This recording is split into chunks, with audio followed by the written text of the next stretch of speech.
Riavako malala ho mitompo ho aminareo hatrany ane ny fahasoavana sy ny fiadanana avy amin'Andriamanitra raintsika sy Jesoa Kristy Tompo ary ny firaisana amin'ny fanahy masina. Amen. Mazava sy madio ny voninahitr'Andriamanitra. Mazava sy madio ny voninahitr'Andriamanitra. Nofinainantsika anio ato amin'ny filazantsara araka ny Marka 7 ny andininy 2 hatramin'ny andininy 10. Andevaka itsika amin'ny anaran'i Jesoa manao hoe: ary no ny afaka enemana, Jesoa dia naka ny Petera sy Jakoba ary Jaona ka nitondra azy nitokana niakatra ho any tendrombohitra avo anankiray, dia niova tarehy teo anatrehany izy.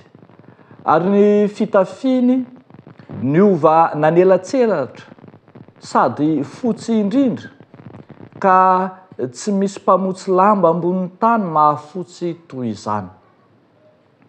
Ary Elia sy Mosesy niseho taminy ka niresaka tamin'ny Jesoa. Ary niteny Petera ka nanao tamin'i Jesoa hoe: Raby eo, tsara raha mitoetra eto isika, ary eo ka hanao lay telo izahay, ny anankiray ho anao, ny anankiray ho an'i Mosesy ary ny anankiray ho an'i Elia. Fa tsy fantan'izay avalony, satria efa raiky tahotra izy rehetra. Ary nisy rahona niseho nanarona azy, ary dia nisy feo avy tao amin'ny rahona nanao hoe: ity no zanako malalako, izy no enoy. Ary niaraka tamin'izay, no nijery manodidina izy ireo dia tsy nihita intsony na iza afa-tsy Jesoa irery ihany izay teo aminy. Ary no nidina avy teo an-tendrombohitra izy dia nandrara azy Jesoa mba tsy hilazalaza amin'olona izay zavatra efa hitany, mandra-pitsanga ny zanak'olona amin'ny maty. Ary nitany izany teny izany izy ka nifampakasaina ny amin'izay hevitra izany fitsanganana amin'ny maty izany. Ray Masino, manamasinanay amin'ny fahamarinana, ny teninao no fahamarinana. Amen. Mazava sy madio ny voninahitr'Andriamanitra. Ny filazantsara sinoptika riavako malala, izany hoe ireo filazantsara mitovy fijery, ny filazantsara araka ny Matio, Marka, Luka, dia samy mitantara ity fiovantarehy tao an-tendrombohitra ity avokoa, ary mitovitovy ny fomba fanehoan-kevitra, mitovitovy ny vanim-potoana, mitovitovy ny contexte nanoratana izany, afa-tsy ireo atsipiriany madinidinika no mahasamy hafa azy. Efa hitantsika mofinaina tamin'ny herinandro lasa ohatra ny fomba fitantarany Luka, ary dia eto ny Marka indray no azavaina amintsika. Raha mandinika tsara ity fiovantarehy ity isika riavako, fiovantarehan'i Jesoa notronony Mosesy sy Elia, izay efa fantatsika rehetra fa misy olo tena ny lalàna sy ny mpaminany. I Mosesy no misy olo tena ny lalàna na ny Torah, i Elia kosa misy olo tena ny mpaminany na ny Neviima, fa izay tsy azontsika adonona, dia ireo no sokajin'olona mitovy sata ao amin'ny soratra masina.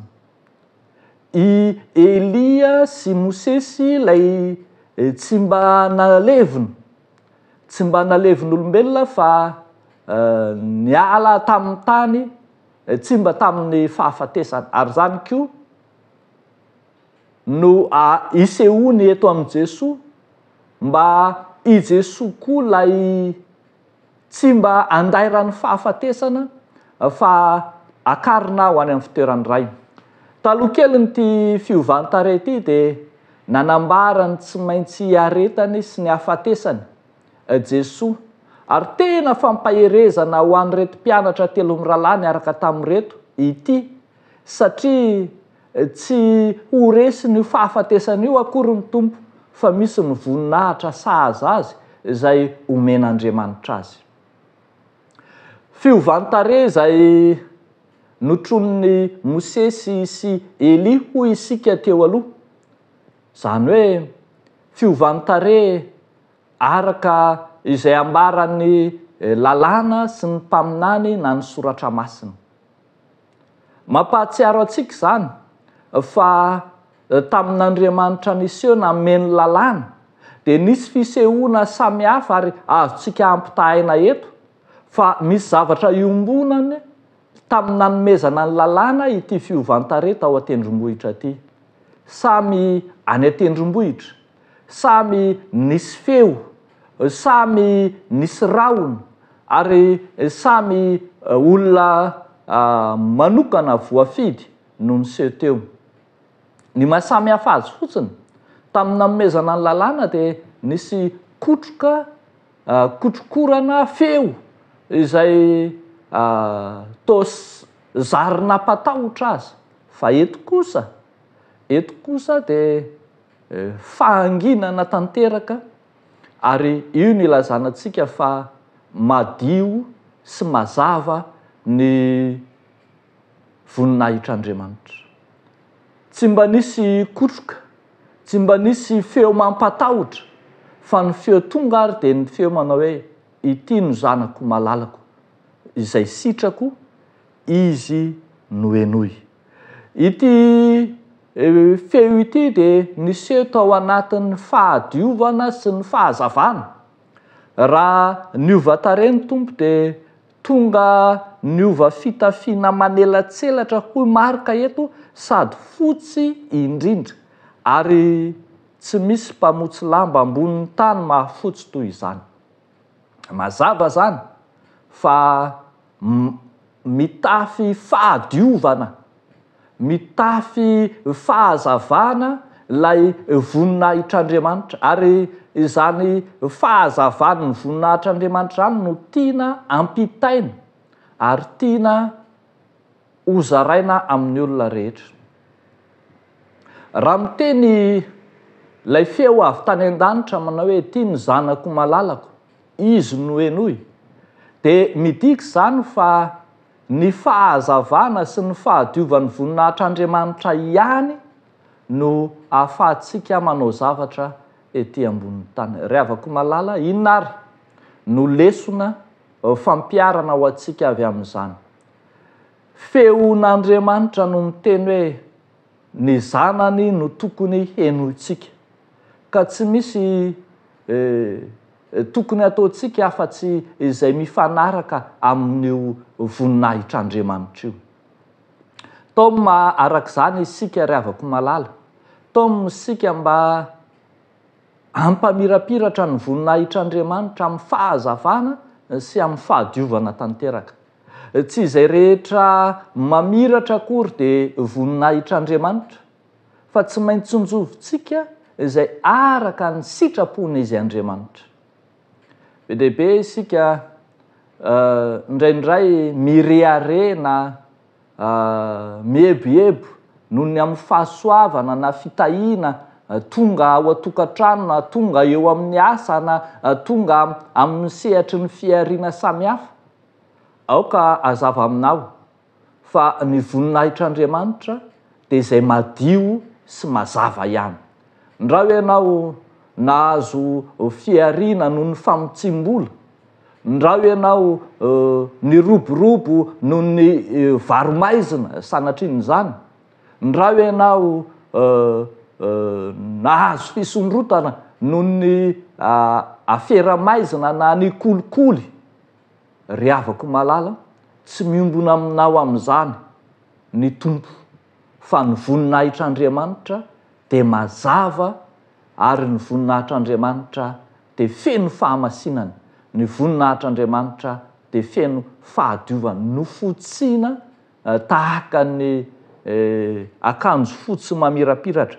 tahaka ny nofotsiana tamin'ny mpamotsy lamba ary nofotsiana hifanaraka amin'izay sitrapony zanaka malalan'Andriamanitra.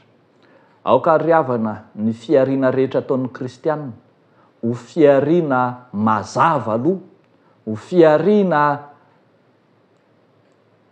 feno ny voninahitr'Andriamanitra, feno fahadiovana sy fahamasinana tokoa. Dia hoan'Andriamanitra irery ny voninahitra. Amen. Tompo, misaotra anao zay satria ampafantarinao anay isan'andro isan'ora ny sitraponao. Fa ao amin'izay misy anao Andriamanitra dia misy fahazavana, ary ao amin'izay misy anao Andriamanitra dia misy fahamasinana. Dia izahay mitondra ny fiainanay andavanandro sy ny fiarianay rehetra hifanaraka amin'ny sitraponao.